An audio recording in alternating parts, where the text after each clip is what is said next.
kita update perkembangan semasa. Okey, dia tengok hala tuju pukul sekarang.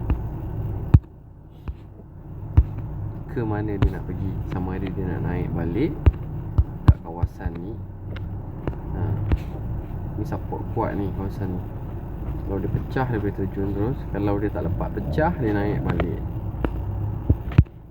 Kita tengok hala tuju dia. Mampukah dia pecah? Mungkin dia 30 minit baru dia buka tadi.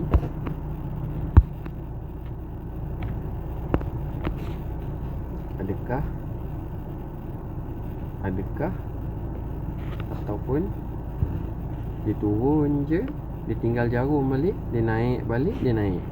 Kita tak pasti. Tapi kalau apa yang saya nampak, potensi turun tu macam ada lagi untuk retrace.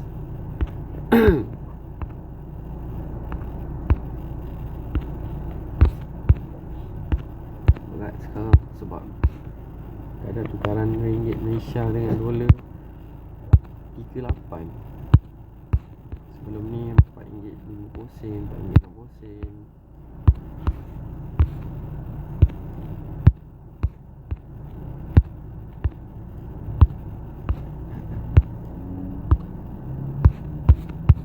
Ni trade ni untuk musim sekarang ni, korang nak tak nak korang kena buka juga M1. Pasal kalau korang tengok M1 gila babe.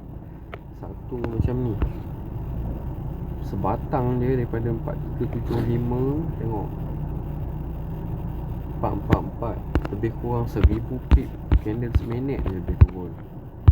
Sebelum ni tak, memang ramai trader tak tengok lah candle seminit ni. Sekarang ni memang korang kena buka candle seminit. Memang kena tengok juga structure dia. Kalau tak, bahaya.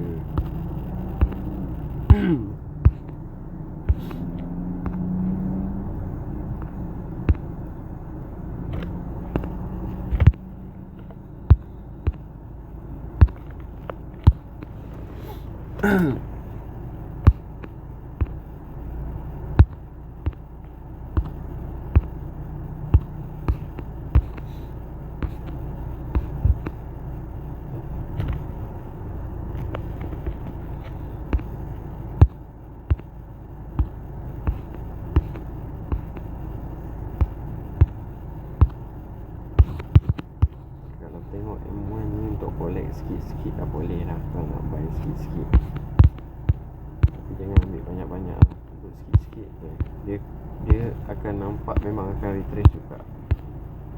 Memang akan retrace. Potensi retrace buy balik ada. Tengok ikut teknik yang selalu saya guide tu kan. Korang tengok, tunggu dia naik sikit, korang boleh ambil buy. Tapi tak boleh banyak, sebab market sekarang ni pun kita tahu tengah strong sell.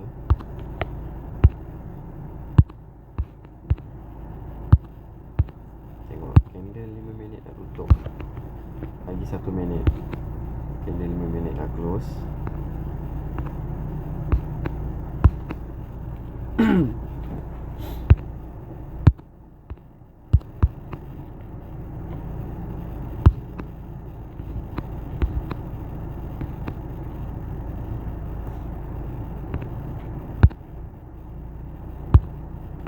Setup, nak tengok cara saya setup indicator, boleh tengok dekat description video saya. Saya banyak broker saya trade, tapi itulah saya cakap SM dia punya ni smooth. Dengan sekarang saya akan cuba FX Pro lah. Kalau korang tengok dia unlimit leverage, gila weh. Nanti aku cuba buat review macam mana broker dia. Sedap ke tak?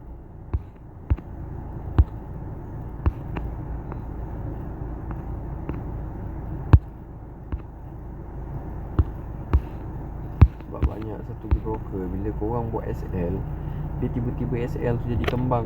Macam kes kat tadi ni, kalau korang tengok ni, itu kelebihan SM. Bila sampai kat sini, kalau broker lain automatik, dia tiba-tiba je kembang, langgar tinggi. Ni tak. Itulah sebab salah satu kenapa aku sampai sekarang lah stay dengan SM. Walaupun aku ada masuk dengan Ima Market, main KWD apa kan. Ni pun sebenarnya lama dah aku tak trade. Memang lama dah aku tak trade. Ni saja panas line balik, geram tengok. Hari tu pun lama kat tercedok waktu isu Iran dengan US, Israel dengan Iran perang mula-mula tu. True Promise 3 sebelum ni. Teruk baik tercedok.